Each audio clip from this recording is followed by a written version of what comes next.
कल जितना हम लोगों ने पढ़ा था वो सभी बच्चों को परफेक्टली समझ आ गया था?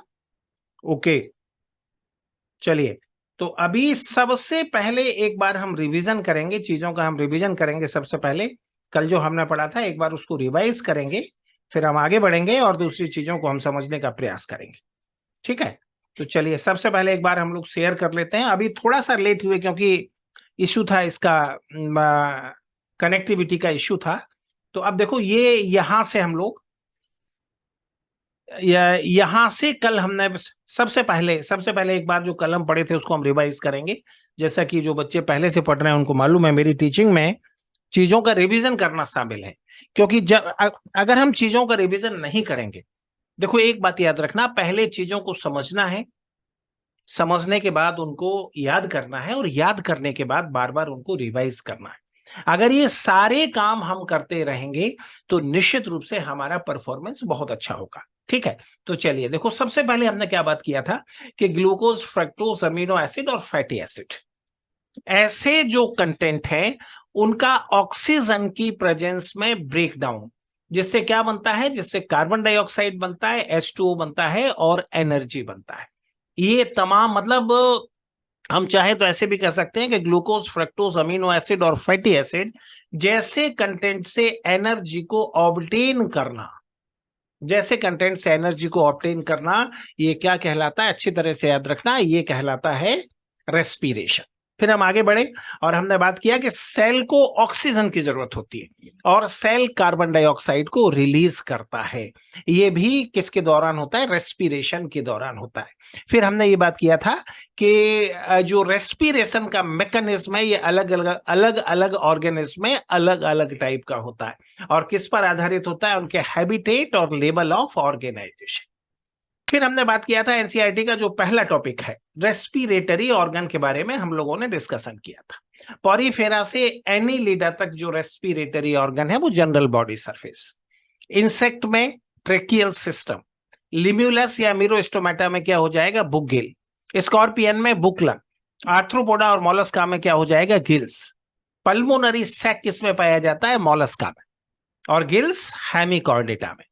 फिर यहां से हम आगे बात करेंगे तो गिल्स जो स्पेशल वेस्कुलराइज स्ट्रक्चर है ये किसमें पाया जाता है, ये यूरोकॉर्डेटा में है, साइक्लोस्टोमेटा में है और पाइसेस में। अगर हम लंग्स की बात करेंगे तो लंग्स किसमें, एम्फीबिया, रेप्टिलिया, एब्स और मैमेलिया। बक्कल लाइनिंग की बात करेंगे तो एम्फीबिया, और एयर ब्लैडर की बात करेंगे तो लंग फिशिस और ऑस्टिएक्थिस। ठीक है?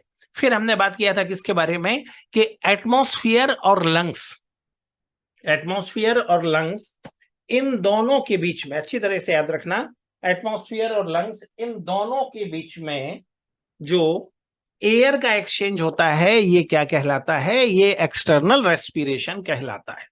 ठीक है? जबकि लंग्स और सेल के बीच में जो ऑक्सीजन और कार्बन डाइऑक्साइड का एक्सचेंज होता है ये क्या कहलाता है, ये इंटरनल रेस्पिरेशन कहलाता है। Got it my point? फिर उसके बाद हमने बात किया किसके बारे में, respiratory system of human being. देखो इसको हमने चालू किया था कहां से, नेजल चैम्बर से। नेजल चैम्बर के बाद क्या है, उसके बाद फेरिंग्स है, फेरिंग्स के बाद ये हो जाएगा लैरिंग्स, लैरिंग्स के बाद में आएगा ट्रेकिया, ट्रेकिया के बाद ब्रोंकस और सबसे बाद में रहेगा लंग्स। ठीक है? फिर हमने डिटेल स्ट्रक्चर स्टडी किया था, ये एनसीईआरटी वाला डायग्राम है। तो इसमें देखो ये लैरिंग्स, और लैरिंग्स की ओपनिंग क्या कहलाती है, ग्लोटिस, और ग्लोटिस का जो कवर है वो क्या कहलाता है, एपिग्लोटिस। ठीक है? और उसके बाद ये ट्रेकिया, और ट्रेकिया में जो ये ग्रीन कलर से बना हुआ है ये क्या है, ये ट्रेकियल रिंग। ट्रेकिया का ब्रांच क्या कहलाता है, ब्रोंकस, और ब्रोंकस का ब्रांच क्या कहलाता है, ब्रोंकियोल्स। ठीक है? और ब्रोंकियोल्स के टर्मिनल एंड पर क्या होता है, एल्वेलाई। फिर उसके बाद हमने नेजल चैम्बर का डिटेल स्ट्रक्चर हमने पढ़ा था। इसका एक्सटर्नल ओपनिंग क्या कहलाता है, एक्सटर्नल नेयर्स और एक्सटर्नल नॉस्ट्रिल। ठीक है? फिर इसके बाद इसका इंटरनल ओपनिंग क्या कहलाता है, इंटरनल नेयर्स और नॉस्ट्रिल और चोआना। ठीक है? इसका जो सेंट्रल कैविटी है उसका पहला हिस्सा जिसमें हेयर पाए जाते हैं वो क्या कहलाता है, वेस्टिब्यूल, और दूसरा हिस्सा क्या कहलाता है, नेजल चैम्बर प्रॉपर।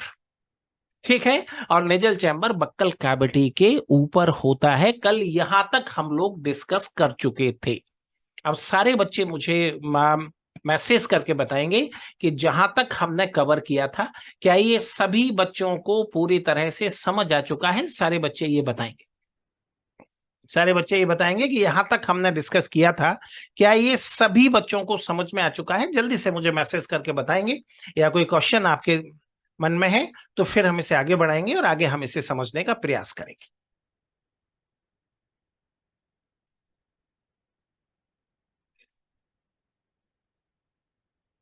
यस, बच्चों ने लिखा है क्लियर। Yes, clear. ओके, चलो तो यहां से हम लोग आगे बढ़ेंगे। देखो यहां तक कल हमने कवर किया था और मोटे तौर पर आपको यह समझना है कि हर दिन 15 से 20 मिनट हमें उसका रिवीजन करना है जो हम पहले पढ़ कर आए, और बाकी टाइम में आगे हमें स्टडी करना है। ये 2-3 बातें निश्चित रूप से हमें समझना है, ठीक है। अब देखो यहां से हम आगे बढ़ेंगे। अब यहां पर देखो, यहां पर ये जो डायग्राम बना, इस डायग्राम को ध्यान से देखेंगे। यहां पर हमने ट्रेकिया का टीएस लिया है। अगर इसके पिछले डायग्राम में हम जाए तो देखो ये ट्रेकिया है। ट्रेकिया कहां पर है? लेरिंग्स और ब्रोंकस के बीच का जो स्ट्रक्चर है, ये इन दोनों के बीच का स्ट्रक्चर क्या कहलाता है? इन दोनों के बीच का स्ट्रक्चर ट्रेकिया कहलाता है। इस बात को अच्छी तरह से याद रखना है। क्या कहलाता है? ट्रेकिया कहलाता है, ठीक है। अब ध्यान से इसको देखो, तो यहां पर ट्रेकिया का हमने टीएस लिया है, ट्रेकिया का एक टीएस हमने लिया है। अब यहां पर एक प्रश्न आपके मन में आएगा कि आखिर लेरिंग्स के डिटेल स्ट्रक्चर को क्यों हमने छोड़ दिया है। देखो मेरा बहुत मन करता है, बहुत सारी बातों को पढ़ाने का करता है, लेकिन याद रखिए लेरिंग्स का डिटेल स्ट्रक्चर एनसीईआरटी में कहीं भी नहीं दिया हुआ है। और जब एक एक कंटेंट को हम बढ़ाते जाते हैं, इसमें बहुत सारी बातें, 9 टाइप का कार्टिलेज है, ठीक है, थायराइड कार्टिलेज है, मेंटल साइट है, क्रिकॉइड है, ठीक है, आर्टिनॉइड है, एडिशनल कार्टिलेज, कुल मिलाकर 9 कार्टिलेज है। फिर एंटीरियर एंड पर क्या है? एंटीरियर एंड पर जो है वो है फॉल्स बुकल कॉर्ड है। पोस्टीरियर एंड पर क्या है? True vocal cords. लेकिन इनमें से एक भी कंटेंट आज की तारीख में एनसीईआरटी में नहीं है। तो निश्चित रूप से जो चीजें एनसीईआरटी में नहीं है उनको हमें छोड़ना है। उनको हम छोड़ेंगे तो निश्चित रूप से हमारा परफॉर्मेंस बेहतर रहेगा। Got it my point? मुझे बताओ ये बात आप लोगों को ठीक लगती है या नहीं लगती? बताएं मुझे।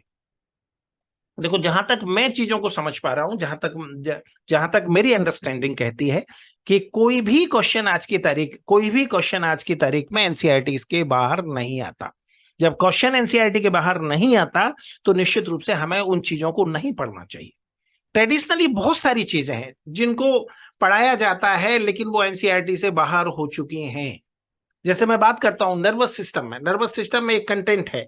कौन सा कंटेंट है? अगर मैं नर्वस सिस्टम की बात करूं तो उसमें स्पाइनल कॉर्ड, स्पाइनल कॉर्ड अब एनसीईआरटी में नहीं है और उसमें क्वेश्चन भी नहीं आता।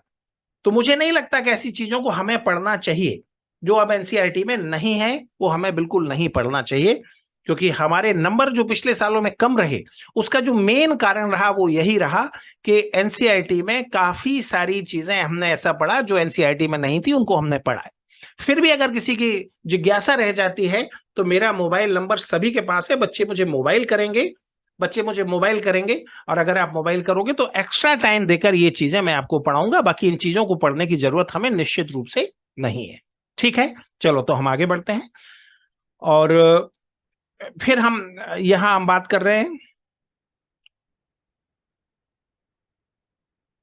हाँ यहां हम बात कर रहे हैं। अब देखो ये हमने यहां पर याद रखना ये ट्रेकिया का टीएस हम लोगों ने बनाया, ठीक है। अब देखो ट्रेकिया के टीएस में देखो ये इसका एक्सटर्नल एक्सटर्नल मेम्ब्रेन है। यहां जो ये बना हुआ है ऑरेंज कलर से, ये इसका एक्सटर्नल मेम्ब्रेन है, और अंदर के साइड में जो बना हुआ है ये इसका इनर मेम्ब्रेन है। सबसे पहले तो ये बात दिमाग में सेट करना है, ये इसका एक्सटर्नल मेम्ब्रेन है और ये इसका इनर मेम्ब्रेन है। सबसे पहले तो ये बात आप लोगों को दिमाग में सेट करना है।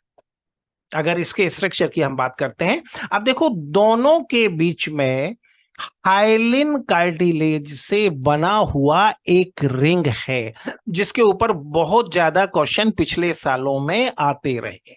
देखो ये एक्सटर्नल मेम्ब्रेन, ये जो बाहर वाला मेम्ब्रेन आप देख रहे हो, ये एक्सटर्नल मेम्ब्रेन और ये इंटरनल मेम्ब्रेन, और दोनों के बीच में जो ग्रीन कलर से बना हुआ है ये सी शेप कार्टिलेज है। और याद रखना ये डोर्सल साइड में इनकम्प्लीट हो जाता है। इस कार्टिलेज की खास बात है, अगर धनश्री डाइजेशन के चैप्टर में डाउट है तो फोन करके मुझे पूछना, ठीक है। देखो अब ये देखो, ये जो है कार्टिलेज है, कौन से कार्टिलेज से बना हुआ है? ये हाइलिन कार्टिलेज से बना हुआ है। और देखो ये डोर्सल साइड में ये कार्टिलेज नहीं पाया जाता। इस बात को अच्छी तरह से दिमाग में सेट करना है। डोर्सल साइड में ये कार्टिलेज बिल्कुल भी नहीं है। देखो यहां पर गायब है, यहां पर ये कार्टिलेज नहीं है। Got it my point? ये कार्टिलेज आप ध्यान से देखो, ये लेटरल साइड में है, वेंट्रल साइड में है, लेकिन डोर्सल साइड में ये कार्टिलेज एब्सेंट हो जाता है। इसका मतलब ये कैसा हो जाएगा? सी शेप हो जाएगा। और डोर्सल साइड में ये कैसा रहेगा? एब्सेंट रहेगा। ठीक है, तो इसे हम क्या कहते हैं? इस कार्टिलेज को हम क्या बोलते हैं? इसे हम बोलते हैं सी शेप, इनकम्प्लीट डॉर्सली। ये सी शेप का है। और कहां पर इनकम्प्लीट है? अच्छी तरह से याद रखना, ये कार्टिलेज डॉर्सल साइड में इनकम्प्लीट। डॉर्सल साइड में ये कैसा है? ये डॉर्सल साइड में इनकम्प्लीट है। और कौन से कार्टिलेज से बना हुआ है? ये हाइलिन कार्टिलेज से बना हुआ है। और इसको हम क्या, ये ऐसी रिंग कहाँ पाई जाती है? ये ट्रेकिया में पाई जाती है, उसके अलावा ब्रोंकस में पाई जाती है, और इनिशियल ब्रोंक्यूल्स में भी इस तरह की रिंग पाई जाती है। इन बातों को अच्छी तरह से दिमाग में सेट करके रखना है, ठीक है। और बार बार इसके ऊपर क्वेश्चन आता है। क्या क्वेश्चन आता है? सी शेप है और डोर्सल साइड में इनकम्प्लीट है, और ये हाइलिन कार्टिलेज से बना हुआ है। अब मुझे बताओ, ये बात सभी बच्चों को समझ आ रही है या नहीं आ रही? ये डायग्राम में जो हमने बनाया, क्या ये सभी बच्चों को समझ आ रहा है? नहीं, ये वेदिका इनकम्प्लीट पोस्टीरियल नहीं है। इसे हम कहेंगे इनकम्प्लीट डॉर्सली। ये इसको डॉर्सली इनकम्प्लीट माना जाएगा, और इसको पोस्टीरियर साइड में इनकम्प्लीट नहीं माना जाएगा। इस बात को याद रखना, ठीक है ना? क्योंकि ये मतलब हमारी बॉडी के पोस्टीरियर एंड पे नहीं है, ठीक है। तो इसे क्या माना जाएगा? इसे हम मानेंगे इनकम्प्लीट डॉर्सली। मुझे बताओ, क्या सभी बच्चों को ये सारी बात समझ में आ रही है? जल्दी से मैसेज करके बताएंगे, क्या ये डायग्राम सभी बच्चे पूरी तरह समझ पा रहे हैं?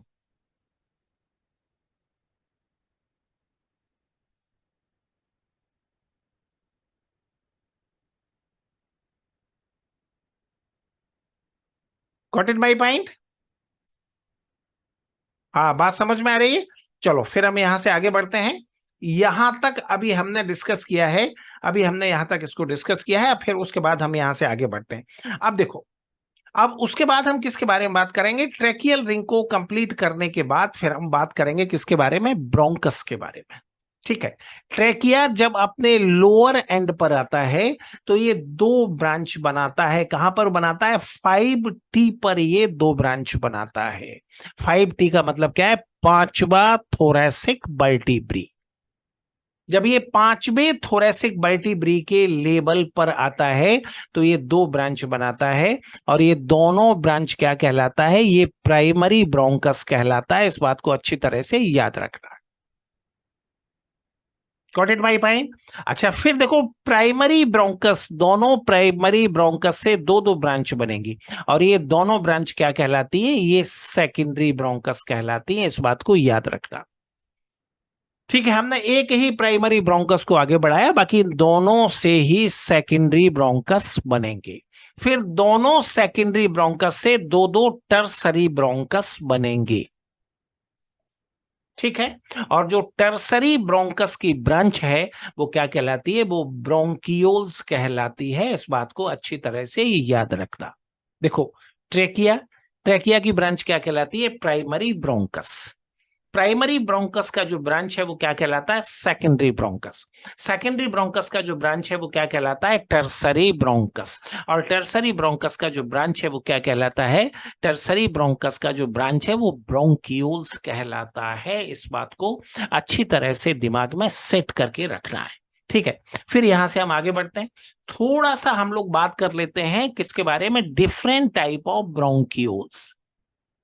अगर अगर अगर मैं ब्रोंक्यूल्स के बारे में बात करता हूं, अगर मैं ब्रोंक्यूल्स के बारे में डिस्कशन करता हूं, तो देखो याद रखना कितने टाइप का ब्रोंक्यूल्स है, कुल मिलाकर 4 तरह का ब्रोंक्यूल्स है। 3 तरह का ब्रोंक्यूल्स है और चौथा उसमें एल्वेओलर डक्ट हो जाता है। इसका एक फॉर्मूला है मेरा जो आपको याद रखना है, बत्रा, BATRA, बत्रा। ये फॉर्मूला अच्छी तरह से आपको याद रखना है।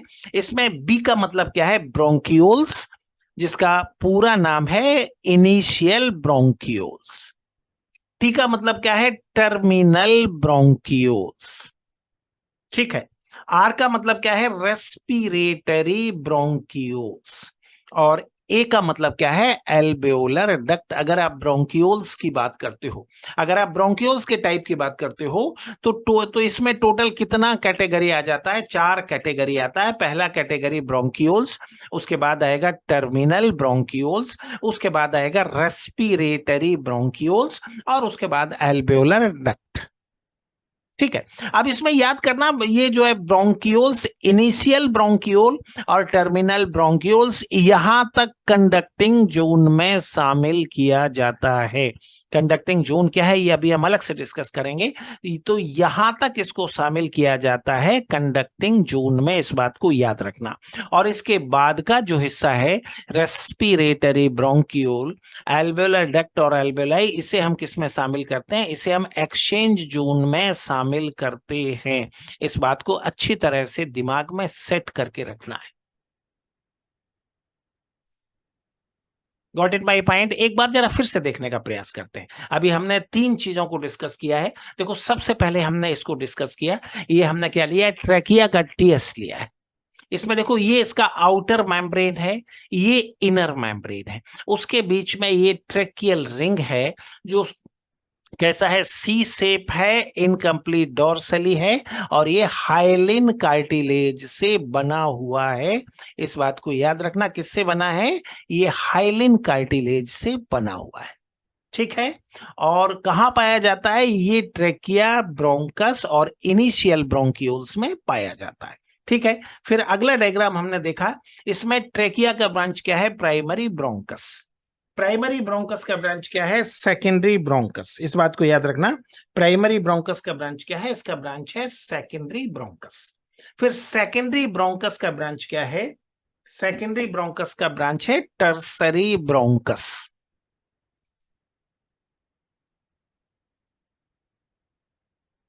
ठीक है। टर्सरी ब्रोंकस, और टर्सरी ब्रोंकस के बाद फिर क्या आ जाएगा, उसके बाद फिर आ जाएगा ब्रोंक्यूल्स। और जब हमने ब्रोंक्यूल्स का बात किया है, तो कितने टाइप का ब्रोंक्यूल्स है, ये इसमें 4 यूनिट है। पहला इनिशियल ब्रोंक्यूल्स और टर्मिनल ब्रोंक्यूल्स, ये फॉर्मूला याद रखना, बत्रा। और ये दोनों मिलाकर क्या बनाते हैं, कंडक्टिंग जोन। फिर रेस्पिरेटरी ब्रोंक्यूल्स और एल्वेओलर डक्ट, ये दो मिलकर क्या बनाते हैं, एक्सचेंज जोन।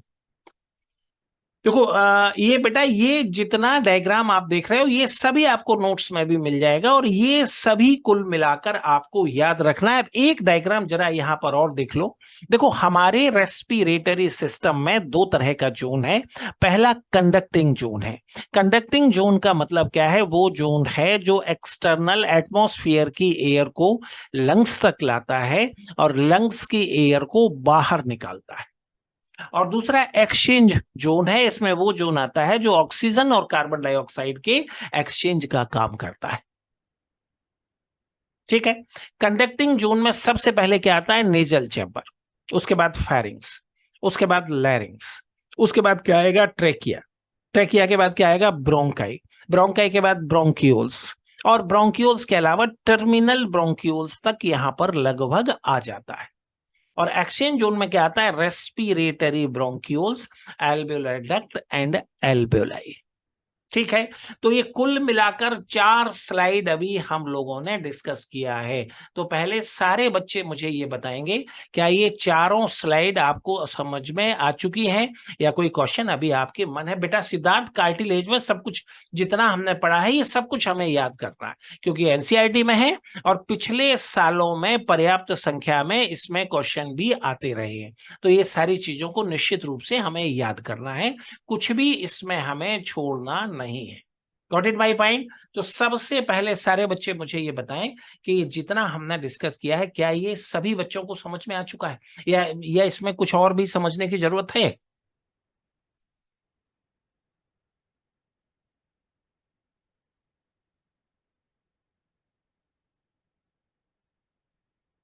अगर कहीं भी कोई किसी बात को समझने में दिक्कत है तो बताएंगे।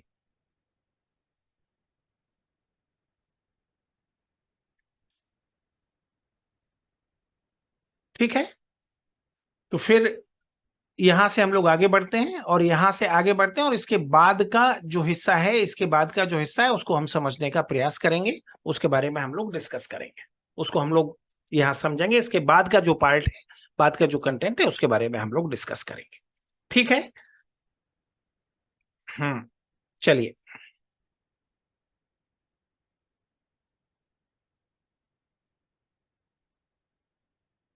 हाँ देखो, अभी यहां तक हमने कवर किया।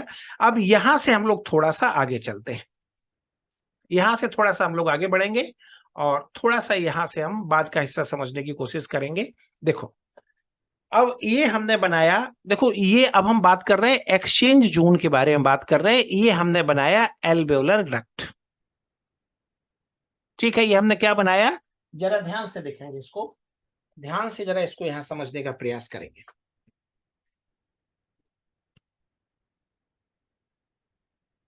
Just wait.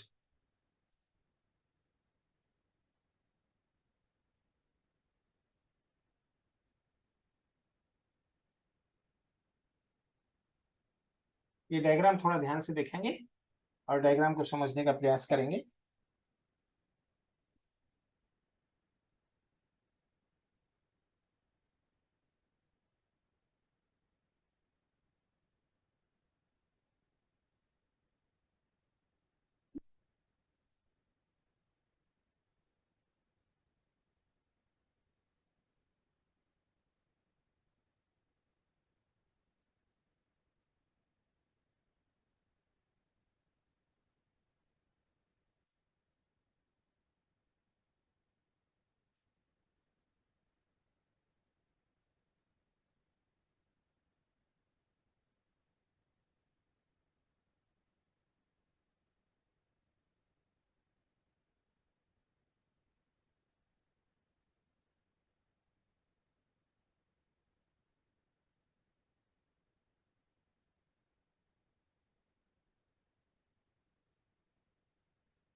हाँ, ये डायग्राम थोड़ा ध्यान से देखेंगे।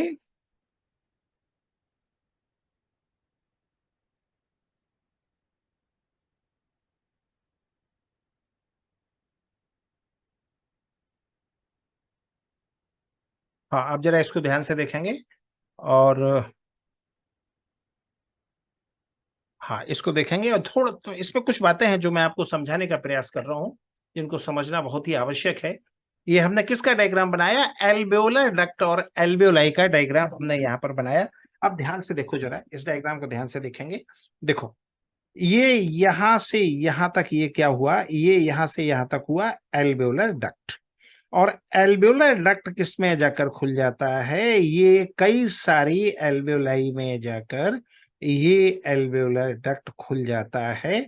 इस बात को अच्छी तरह से दिमाग में सेट करना, ये कई सारी एल्वेओलाई यहां पर है। ठीक है। अच्छा, अब ये पूरा स्ट्रक्चर क्या कहलाता है? ये कंप्लीट स्ट्रक्चर कहलाता है एल्वेओलर सैक। अगर ये कंप्लीट स्ट्रक्चर हम देखेंगे तो ये क्या कहलाता है? Alveolar sac. ठीक, अगर एक एल्वेओलाई के स्ट्रक्चर की हम बात करें तो देखो, इस वाली एल्वेओलाई में हमने एक एल्वेओलाई का स्ट्रक्चर दिखाया। अब देखो, इसमें जो इसमें कुल मिलाकर तीन तरह का लेयर है। कुल मिलाकर तीन तरह का लेयर है, इस बात को अच्छी तरह से याद रखना। कौन कौन सा लेयर है? देखो, जो आउटर मोस्ट लेयर है वो क्या है? एंडोथीलियम और ब्लड कैपिलरी। जो एकदम आउटर मोस्ट लेयर है, एंडोथीलियम और ब्लड कैपिलरी। ठीक है। मिडल लेयर है जो स्काई ब्लू कलर में है, ये कौन सा है? एल्वेओलर एपिथेलियम। जो ये मिडल लेयर है स्काई ब्लू कलर में। और जो अंदर का लेयर है ये क्या कहलाता है? ये कहलाता है सरफेक्टेंट लेयर। ये नॉन सेलुलर है, मतलब सेल से बना हुआ लेयर ये नहीं है। इस बात को याद रखना बच्चों। देखो, अभी हम किसका स्ट्रक्चर यहां समझने का प्रयास कर रहे हैं, समझने का प्रयास कर रहे हैं। ठीक है। किसका स्ट्रक्चर अभी हम समझने का प्रयास कर रहे हैं? अभी हम एल्वेओलर सैक का स्ट्रक्चर यहां समझने का प्रयास कर रहे हैं। अच्छी तरह से देखो। देखो, सबसे पहले हमने क्या देखा? सबसे पहले हमने देखा एल्वेओलर डक्ट। उसके बाद हमने क्या देखा? एल्वेओलाई। और उसके बाद हमने एल्वेओलाई का जो लेयर है उसको देखा। आउटर मोस्ट लेयर क्या है? एंडोथीलियम और ब्लड कैपिलरी। उसके बाद एल्वेओलर एपिथेलियम। और सबसे अंदर क्या है? सरफेक्टेंट लेयर, जो कि नॉन सेलुलर है। मतलब जो सरफेक्टेंट लेयर है ये सेल से बना हुआ नहीं है। इस बात को अच्छी तरह से याद रखना। Got it my point? तो इतना हमें पढ़ना था कुल मिला के रेस्पिरेटरी पैसेज के बारे में। अब अगला अगले डायग्राम पर हम आएंगे और अब हम थोड़ा सा बात करेंगे लंग्स के बारे में, डिस्कशन करेंगे। देखो, ये यहां पर हमने लंग्स का टीएस लिया है और लंग्स के टीएस में मेनली हम क्या दिखाने का प्रयास कर रहे हैं? लंग्स का जो कवरिंग है, लंग्स का जो कवरिंग है वो क्या कहलाता है? प्लूरा कहलाता है। इस बात को अच्छी तरह से याद रखना है। लंग्स का जो कवरिंग है क्या कहलाता है? ये प्लूरा कहलाता है।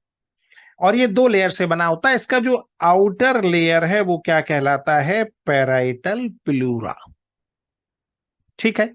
इनर लेयर क्या कहलाता है? Visceral pleura. और इन दोनों के बीच में एक गैप है, ये गैप क्या कहलाता है? ये गैप कहलाता है प्लूरल कैविटी। क्या कहलाता है? ये कहलाता है प्लूरल कैविटी। ठीक है। और इसके अंदर एक तरह का यहाँ पर फ्लूइड भरा हुआ है। और जो फ्लूइड भरा हुआ है वो क्या कहलाता है? वो कहलाता है pleural fluid. Got it my point? और ये चारों स्ट्रक्चर आपस में मिलकर क्या कहलाते हैं? ये चारों स्ट्रक्चर आपस में मिलकर कहलाते हैं प्लूरा। इस बात को अच्छी तरह से याद रखना। ये चारों स्ट्रक्चर आपस में मिलकर क्या कहलाते हैं? ये आपस में मिल मिलाकर प्लूरा कहलाते हैं। Got it my point? बात समझ में आ रही है? अगर इन चारों स्ट्रक्चर को हम मिला देंगे तो क्या बन जाएगा? प्लूरा। और प्लूरा का काम क्या है? लंग्स को मैकेनिकल शॉक और डेसिकेशन। डेसिकेशन का मतलब क्या होता है? सूखना। मैकेनिकल शॉक और डेसिकेशन से लंग्स को बचाना, ये किसका फंक्शन होता है? अच्छी तरह से याद रखना है। ये इसका फंक्शन होता है। बेटा, ये शैतानी नहीं करना है। ठीक है ना? ये शैतानी बिल्कुल नहीं करना है। समझ गए ना? ये लाइन खींचना बेटा आपका काम नहीं, ये मेरा काम है। समझ गए ना?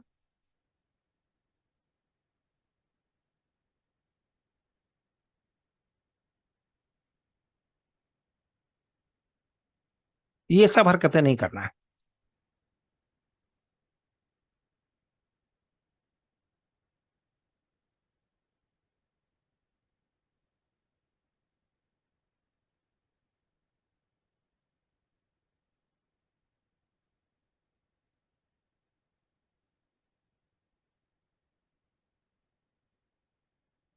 हाँ, तो अब मुझे बताओ, यहां तक ये बात समझ में आ रही? जिसने भी ये लाइन खींचा है जल्दी से मिटा देगा। जिस बच्चे ने भी ये लाइन खींचा है जल्दी से मिटा देगा।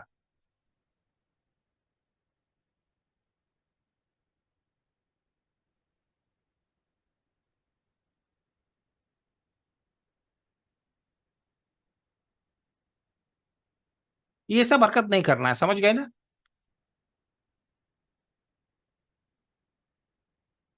हाँ, चलो यहां से हम लोग आगे बढ़ेंगे।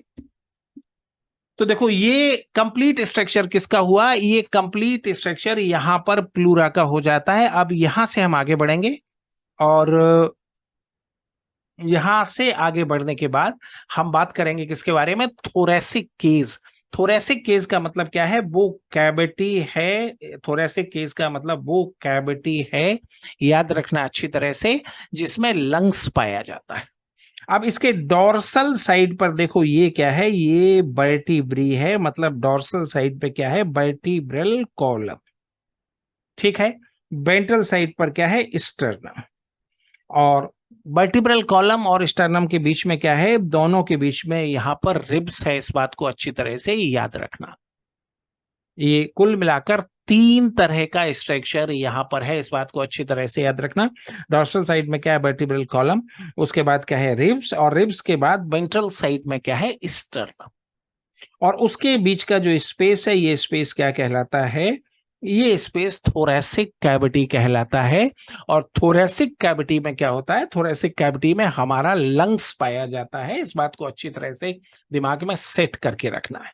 फिर यहां से हम आगे बढ़ते हैं, और यहां से आगे बढ़ने के बाद थोड़ा सा हम लोग बात कर रहे हैं लंग्स के लोब के बारे में। ये पार्ट भी एनसीईआरटी में नहीं है, आप चाहो तो इसको छोड़ भी सकते हो, लेकिन थोड़ा सा देख लो, भले ही इसको याद मत करना। देखो ये हमारा राइट लंग है, ये हमारा राइट लंग है, और ये हमारा लेफ्ट लंग है,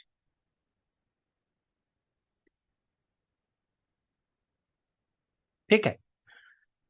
और अगर मैं राइट लंग की बात करूं, तो राइट लंग में कितने लोब होते हैं, कुल मिलाकर तीन लोब होते हैं। इसका जो अपर लोब होता है वो क्या कहलाता है, राइट सुपीरियर लोब।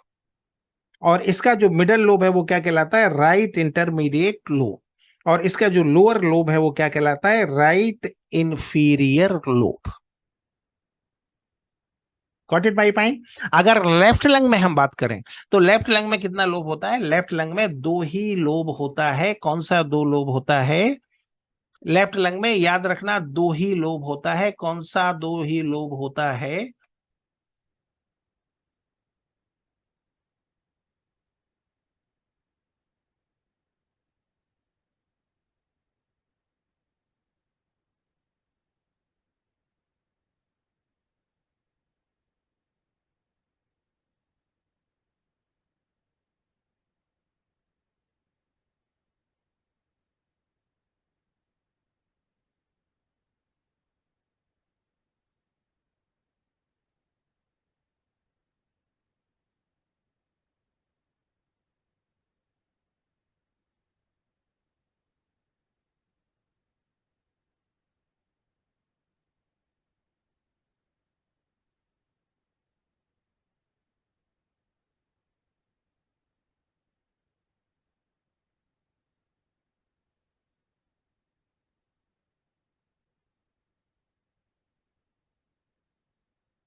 हाँ चलिए, यहां तक अभी हम लोग बात कर चुके हैं। अब यहां से हम लोग आगे बढ़ रहे हैं।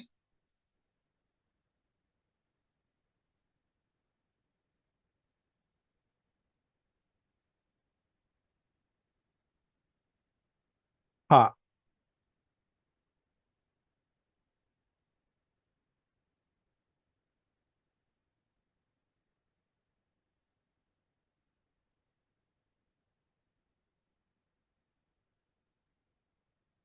ठीक है, अगर मैं राइट लंग की बात करता हूं, तो राइट लंग में कितना लोब है, राइट सुपीरियर है, राइट इंटरमीडिएट है, और राइट इंफीरियर। अगर मैं लेफ्ट लंग में बात करता हूं, तो इसमें लेफ्ट सुपीरियर है और लेफ्ट इंफीरियर लोब है। इसमें कुल मिलाकर दो ही लोब है, इस बात को अच्छी तरह से याद रखना। तो अब मुझे बताओ, यहां पर यहां तक पहुंचते पहुंचते जो लंग्स का एनाटॉमी वाला पार्ट है, ये कंप्लीट हो जाता है, ठीक है ना। एनाटॉमी वाला पार्ट यहाँ पर कंप्लीट हो जाता है। बात समझ में आ रही? तो अब मुझे सारे बच्चे ये बताएंगे कि एनाटॉमी वाला जो पार्ट हमने कंप्लीट किया है, क्या ये सभी बच्चों को समझ में आ चुका है, या इसमें कहीं कोई डाउट है, किसी बात को हमें दोबारा समझने की जरूरत है? जल्दी से सारे बच्चे ये बात बताएंगे।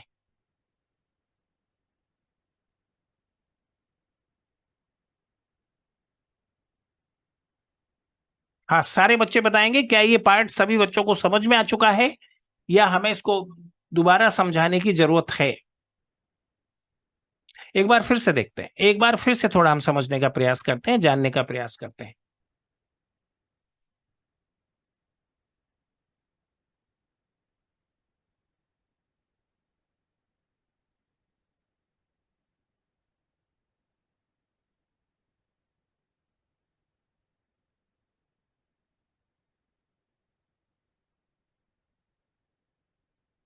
एक बार फिर से बात करते हैं, एक बार फिर से बात करते हैं।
हाँ, चलिए इन बातों को एक बार फिर से हम समझने का प्रयास करते हैं।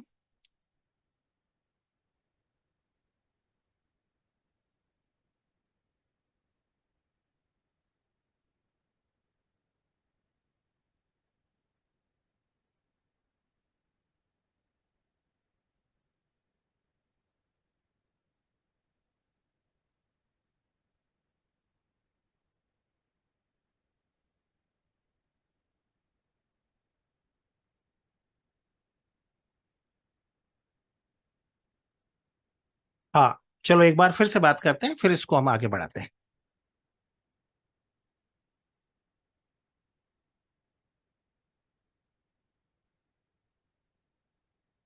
देखो भाई, ये जो अननेसेसरी हरकतें आप कर रहे हो, ये करना बंद करो। मैं नोब हूं, अन्यथा मैं अभी आपको यहाँ से वो कर दूंगा, रिस्ट्रिक्ट कर दूंगा। ये यहाँ पढ़ने आए हो तो केवल पढ़ाई करो, ये सब फालतू हरकतें करने की जरूरत नहीं है, समझ गए ना?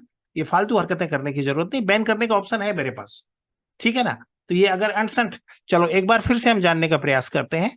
अभी जिन चीजों को हमने पढ़ा, फिर से एक बार इन चीजों को हम समझने का प्रयास करते हैं। देखो, अभी आज हमने यहां से समझना चालू किया है।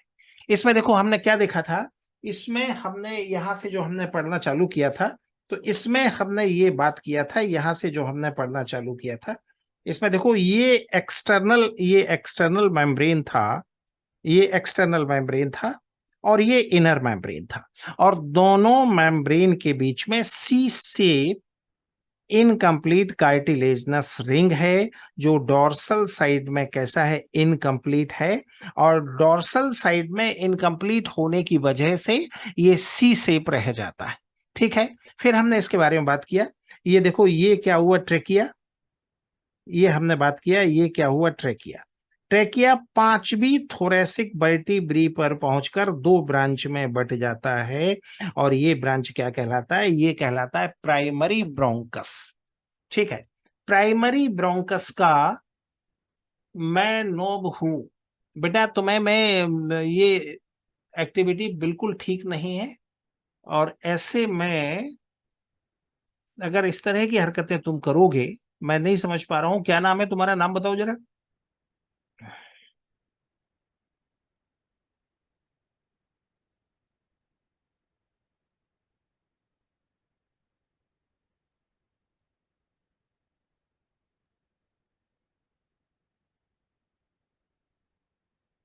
ये इस तरह की हरकतें करना बंद करो।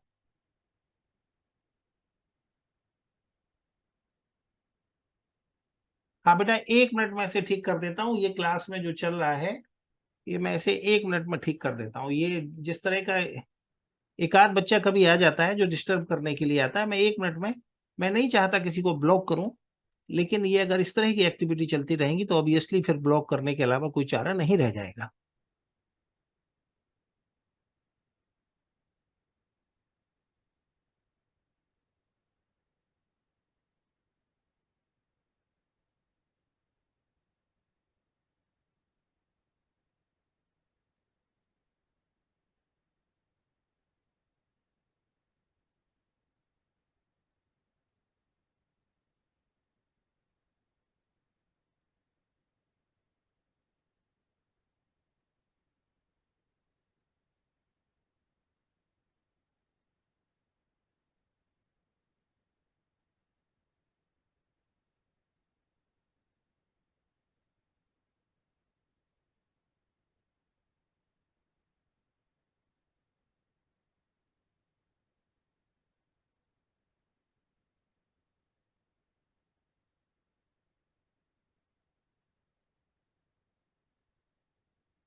ये जिस तरह की एक्टिविटी तुम कर रहे हो ये बंद करो, ठीक है ना? ये ठीक नहीं।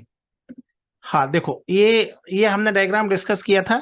उसके बाद इस डायग्राम को डिस्कस करने के बाद हम लोग कहाँ पर पहुंचे थे? इस डायग्राम को डिस्कस करने के बाद हम लोग यहाँ पर पहुंचे थे, और हमने ब्रोंक्यूल्स के टाइप के बारे में बात किया था। और ब्रोंक्यूल्स के टाइप में हमने एक फॉर्मूला लिया था, बत्रा, BATRA, ये फॉर्मूला हमने लिया था। और इसमें बी फॉर ब्रोंक्यूल्स और initial bronchioles, T for terminal bronchioles, R for respiratory bronchioles and A for alveolar duct, ये हमने बात किया था। ठीक है, चलो फिर यहां से हमने आगे बढ़ाया था, और फिर हमने ये एल्वेलाई का स्ट्रक्चर का बात किया था। तो इसमें सबसे पहले एल्वेोलर डक्ट, एल्वेोलर डक्ट के बाद एल्वेलाई। और एल्वेोलाई का जो लेयर है वो कितने, जो एल्वेोलाई कितने लेयर से बना है? एल्वेोलाई कुल मिलाकर 3 लेयर, एल्वेोलाई का जो बॉल है 3 लेयर से बना है, endothelium of blood capillary, alveolar epithelium और सरफेक्टेंट लेयर। जो कि कैसा होता है?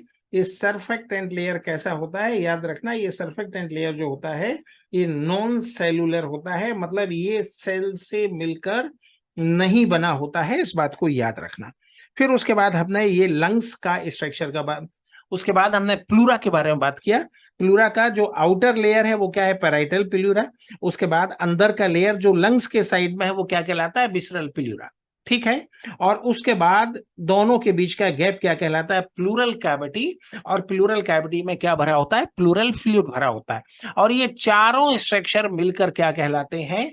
याद रखना, ये चारों स्ट्रक्चर मिलकर कहलाते हैं प्लूरा। ठीक है, फिर उसके बाद हमने ये बात किया लंग्स के। राइट लंग में 3 लोब है, राइट सुपीरियर, राइट इंटरमीडिएट और राइट इंफीरियर। जबकि लेफ्ट में 2 ही लोब है, लेफ्ट सुपीरियर लोब और लेफ्ट इंफीरियर लोब। ठीक है, अब मुझे अब मुझे बच्चे बताएं कि जो हमने पढ़ा है, क्या ये सारी बातें सभी बच्चों को समझ में आ रही है, या ये मुझे बताएंगे।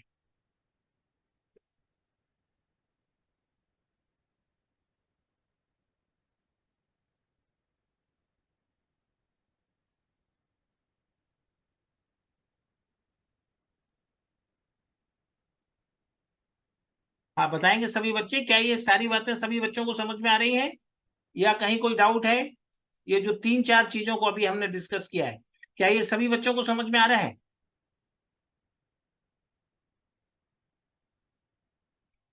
एकदम क्लियर है? चलो यहां से हम आगे बढ़ते हैं।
चलो यहां से अब हम आगे बढ़ते हैं।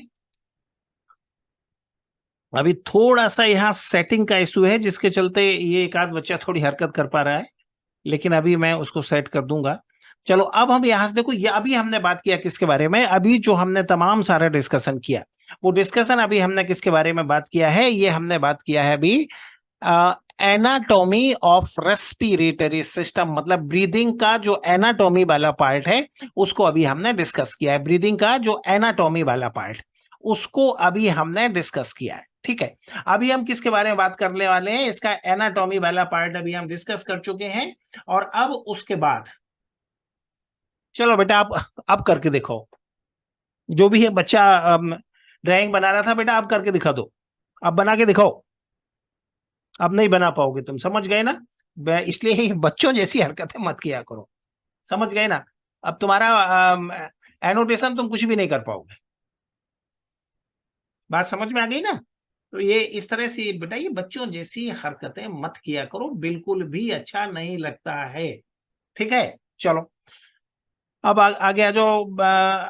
अब यहां पर आ जाओ। चलो अब यहां से हम आगे बढ़ते हैं। अब उसके बाद हमें बात करना है, इसके बाद हम आगे बढ़ रहे हैं, और इसके बाद हमें बात करना है किसके बारे में, इसके बाद हमें बात करना है ये,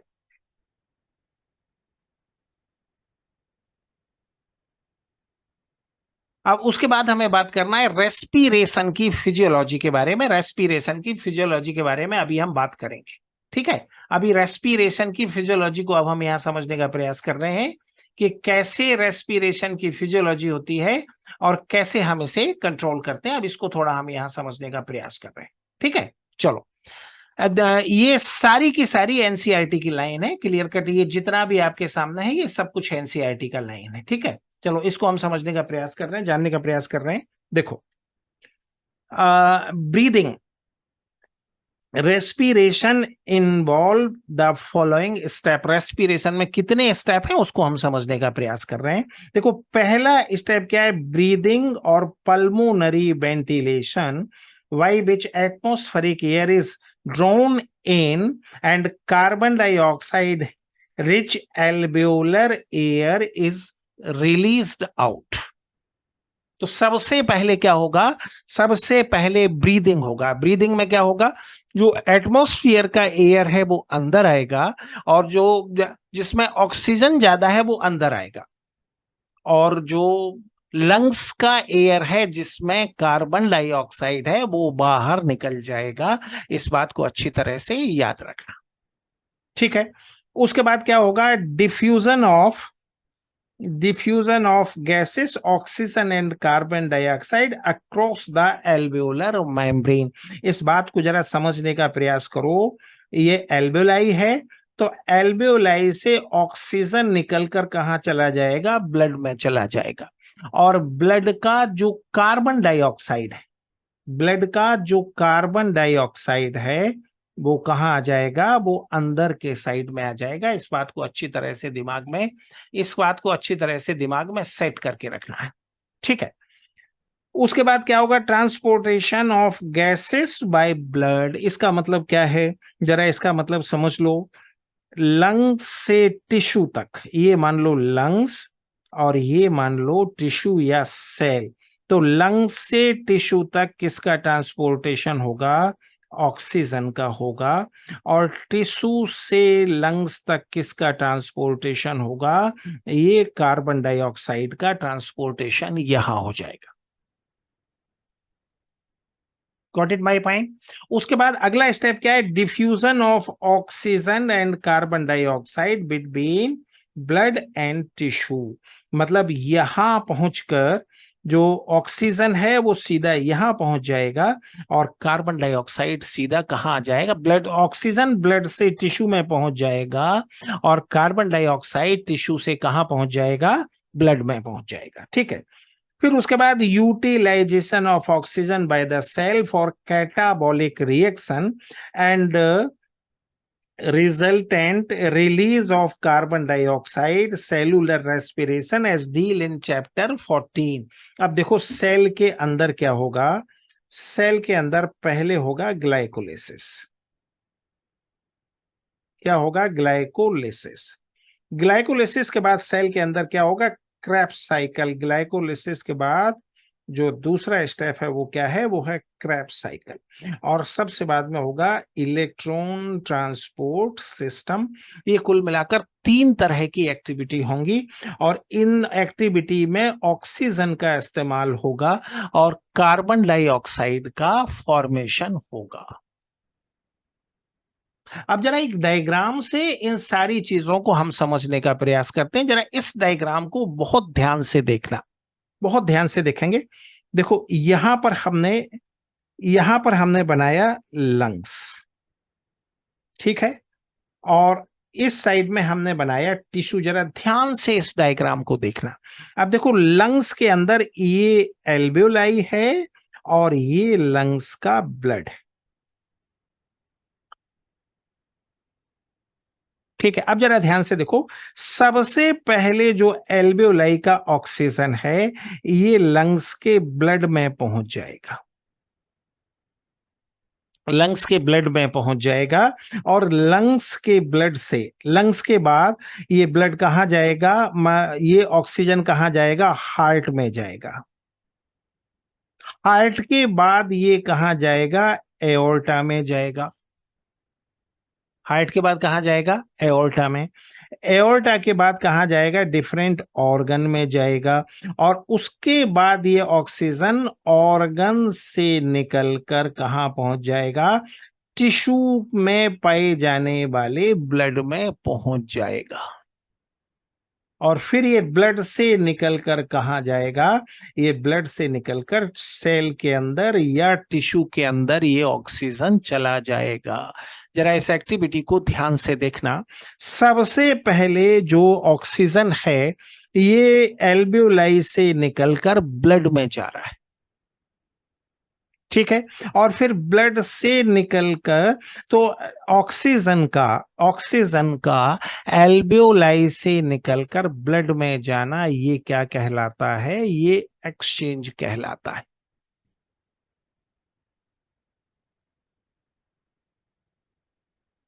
फिर एक बार ध्यान से सुनो मेरी बात, जरा इस बात को समझने की जरूरत है। देखो एल्वेओलाई से ऑक्सीजन निकलकर कहां पहुंचा? ब्लड में पहुंचा। ये और ये क्या कहलाता है? ये एक्सचेंज कहलाता है। उसके बाद ये ऑक्सीजन कहां जाएगा? हार्ट में जाएगा। हार्ट के बाद कहां जाएगा? एओर्टा में जाएगा। एओर्टा के बाद ऑर्गन में जाएगा। ऑर्गन के बाद क्या जाएगा? ये जो है टिश्यू के अंदर के ब्लड में जाएगा। तो इतने ऑर्गन के बीच में जो ऑक्सीजन का जो परिवहन है ये क्या कहलाता है? ये ट्रांसपोर्ट कहलाता है। बात समझ में आ रही है? एक बार फिर से जरा इस बात को समझो। इस बात को जरा ढंग से समझने की जरूरत है। इस बात को जरा ढंग से डीपली समझने की जरूरत है। इस बात को अच्छी तरह से याद रखना। यहां इस बात को समझने की जरूरत है। ऑक्सीजन का एल्वेओलाई से निकलकर ब्लड में पहुंचना क्या कहलाता है? एक्सचेंज। और ऑक्सीजन का लंग्स के ब्लड से निकलकर टिश्यू के ब्लड में पहुंचना क्या कहलाता है? ट्रांसपोर्ट। ये ट्रांसपोर्ट कहलाता है। और इसी तरह से टिश्यू के ब्लड से ऑक्सीजन का टिश्यू की सेल में जाना ये कहलाता है एक्सचेंज, ठीक है। तो यहां पर एक बात याद रखना कि ऑक्सीजन के ट्रांसपोर्ट के दौरान देखो एक एक्सचेंज हो रहा है लंग के लेवल पर और एक एक्सचेंज हो रहा है टिश्यू के लेवल पर। इन दोनों के लेवल पर यहां पर एक्सचेंज हो रहा है। दोनों के लेवल पर क्या हो रहा है? एक्सचेंज हो रहा है। और लंग्स और टिश्यू के बीच में इसका ट्रांसपोर्टेशन हो रहा है। मतलब इंटरनल रेस्पिरेशन में ऑक्सीजन में 3 तरह की एक्टिविटी होती है। कौन कौन सी? पहली एक्टिविटी लंग्स में एक्सचेंज, दूसरी एक्टिविटी लंग्स से टिश्यू तक ट्रांसपोर्टेशन और तीसरी एक्टिविटी टिश्यू में एक्सचेंज। ये तीन तरह की एक्टिविटी कुल मिलाकर यहाँ पर होती है। इस बात को अच्छी तरह से दिमाग में सेट करके रखना है। ये तीन तरह की एक्टिविटी कुल मिलाकर यहाँ पर होती है। ये हमने ऑक्सीजन के बारे में बात की। अब थोड़ा सा हम कार्बन डाइऑक्साइड के बारे में बात कर लें। कार्बन डाइऑक्साइड के बारे में हम लोग थोड़ा सा यहाँ पे बात कर लें। तो देखो, कार्बन डाइऑक्साइड में क्या होता है। कार्बन डाइऑक्साइड की फैक्ट्री क्या है, टिश्यू है। सबसे पहले कार्बन डाइऑक्साइड टिश्यू से निकलकर कहां जाएगी, ब्लड में जाएगी। कार्बन डाइऑक्साइड का टिश्यू से निकलकर ब्लड में जाना, ये क्या कहलाता है, एक्सचेंज कहलाता है। इस बात को अच्छी तरह से याद रखना, क्या कहलाता है, एक्सचेंज। फिर यहां से कार्बन डाइऑक्साइड टिश्यू के ब्लड से कहां जाएगी, वेन में जाएगी। वेन से कार्बन डाइऑक्साइड बैना केबा में जाएगी। बैना केबा से हार्ट में जाएगी, और हार्ट से फिर लंग्स के ब्लड में जाएगी। ये सारी एक्टिविटी क्या कहलाता है, ये सारा एक्टिविटी कार्बन डाइऑक्साइड का ट्रांसपोर्ट कहलाता है। क्या कहलाता है, ये कार्बन डाइऑक्साइड का ट्रांसपोर्ट कहलाता है। इस बात को अच्छी तरह से दिमाग में सेट करके रखना है। ठीक। फिर जब ये लंग्स के ब्लड से निकलकर एल्वेओलाई में चला जाएगा, तो ये एक्टिविटी कार्बन डाइऑक्साइड का एक्सचेंज कहलाता है। देखो, एक्सचेंज का मतलब क्या होता है, आदान प्रदान होता है। एक्सचेंज का मतलब क्या होता है, आदान प्रदान होता है। थोड़ा सा मैं यहाँ एक बात और आपको समझाने का प्रयास करता हूं।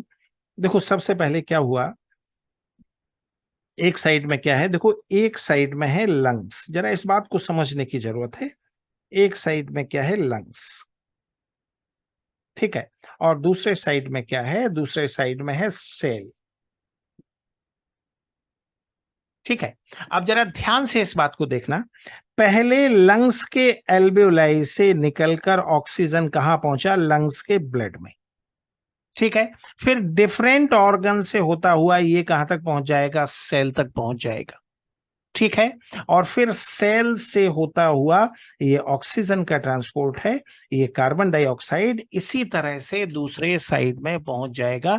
तो अब जरा सारे बच्चे मुझे ये बताओ कि ये जो डायग्राम आपके सामने है, ये डायग्राम समझ आ रहा है या नहीं आ रहा है। ये डायग्राम जो अभी आपके सामने है, क्या इस बात को आप समझ पा रहे हैं या नहीं समझ पा रहे हैं, सारे बच्चे ये बताएंगे।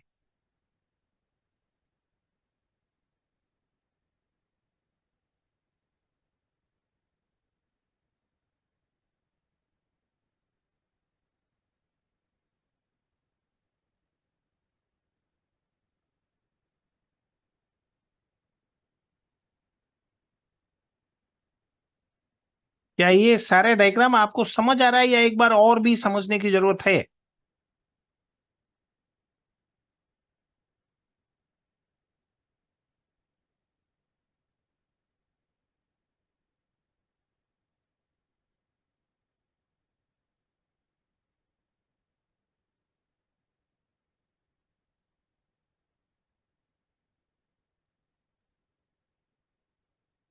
चलो एक बार इसको और समझो, जरा इसको एक बार और समझने की जरूरत है। एक बार और समझो इसको, एक बार इसको और समझने की यहाँ कोशिश करते हैं, और एक बार समझते हैं।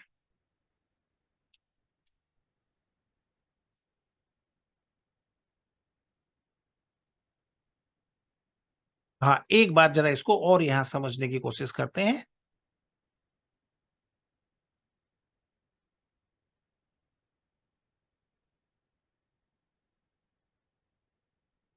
देखो जरा इसको एक बार यहाँ समझो।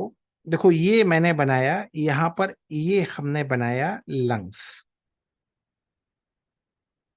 और लंग्स के अंदर ये एल्वेओलाई, ये एल्वेओलाई है लंग्स के अंदर, और ये लंग्स के अंदर ब्लड, ठीक है।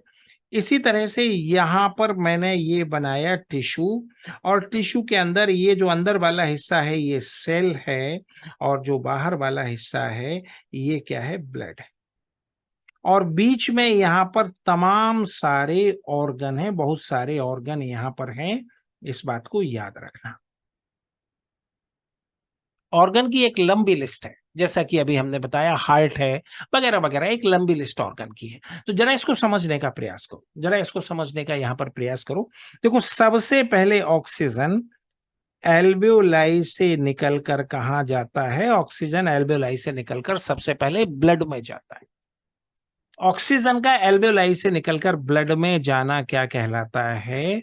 ये एक्सचेंज कहलाता है। इस बात को याद रखना, ऑक्सीजन का एल्वेओलाई से निकलकर ब्लड में जाना क्या कहलाता है? Oxygen exchange.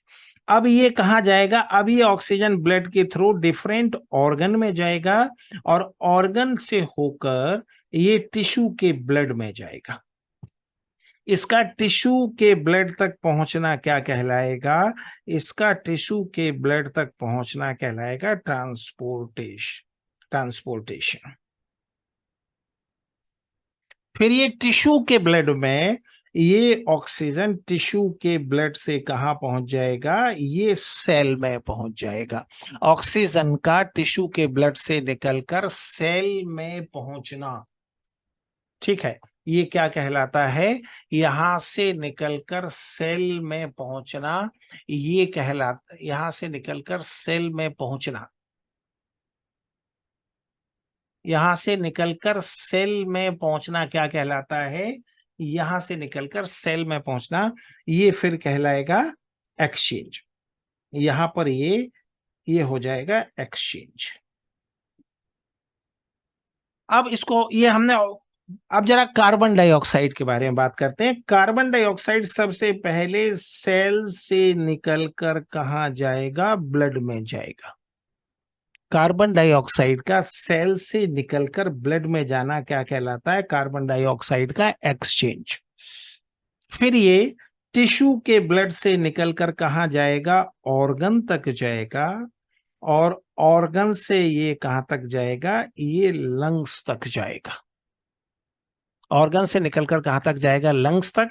तो ये हो जाएगा कार्बन डाइऑक्साइड का ट्रांसपोर्टेशन।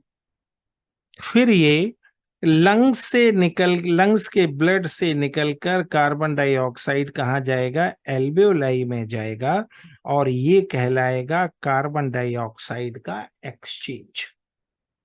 अब मुझे जरा एक बार, हाँ,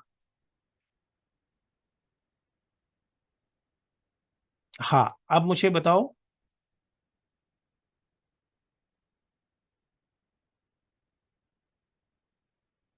हाँ, अब मुझे बताओ ये बात समझ आई या नहीं आई?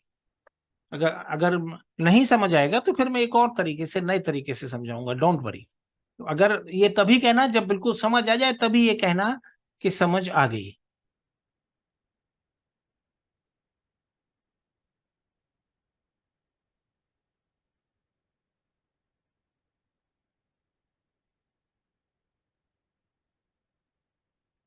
हाँ, एकदम क्लियर है? एकदम से यहां तक क्लियर है? पहले मुझे सारे बच्चों ये बताओ।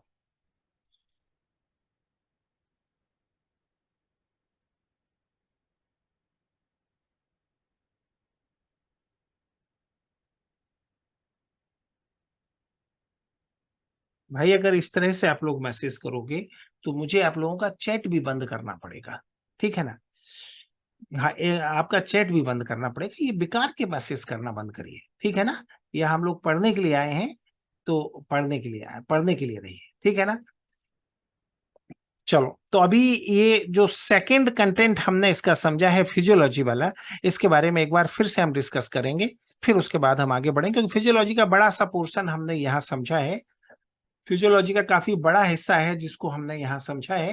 तो जरा उसके बारे में एक बार हम और यहाँ समझने में उसके बारे में एक बार हम यहाँ और समझने का प्रयास करते हैं, फिर हम आगे बढ़ेंगे।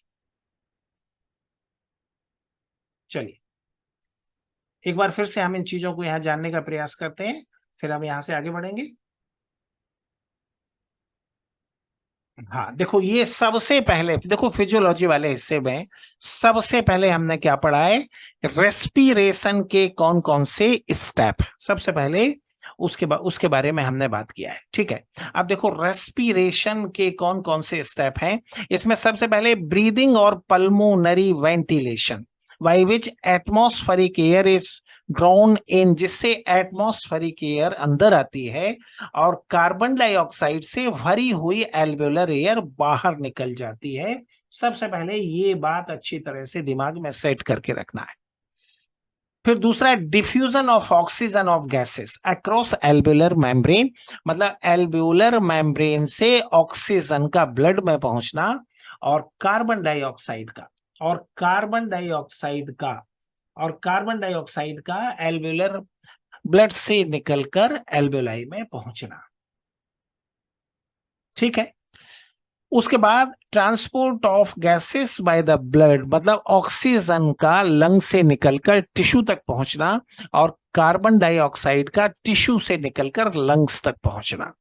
फिर diffusion of oxygen and carbon dioxide between blood and tissue, मतलब ब्लड की ऑक्सीजन का टिश्यू में पहुंचना और टिश्यू की कार्बन डाइऑक्साइड का ब्लड में पहुंचना। और finally utilization of oxygen by cell, cell क्या करेगा, ऑक्सीजन का इस्तेमाल करेगा। और ऑक्सीजन का इस्तेमाल सेल किस काम में करेगा, इस बात को अच्छी तरह से याद करना।